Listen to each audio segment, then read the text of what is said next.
اعزازی عورت۔ منو بھائی اپنی لکنت یا ہکلاہٹ کے حوالے سے بتاتے تھے کہ وہ 2-3 سال کے تھے کہ ان کے والد نے غصے میں ان کی والدہ کو تھپڑ مار دیا۔ کم آمدنی والے ماتحت ملازمین کا کسی پر بھی غصہ بیویوں پر ہی اترتا ہے۔ یہ دیکھتے ہی ان منو بھائی کی آواز بند ہو گئی۔ پھر گویائی لوٹ تو آئی لیکن لکنت رہ گئی جس پر انہوں نے رفتہ رفتہ قابو پایا۔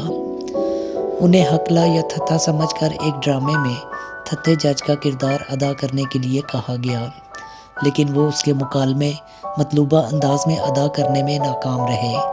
فر مسلسل بولتے چلے گئے۔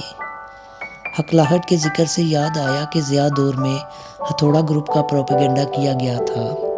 اس پر کسی دوست نے 3 ہکلے یعنی تھتھے ادیب دوستوں منو بھائی، احمد مشتاق اور جاوید شاہین کو ادب کا ہتھوڑا گروپ کا نام دے دیا، جو دیکھتے ہی دیکھتے چل نکلا۔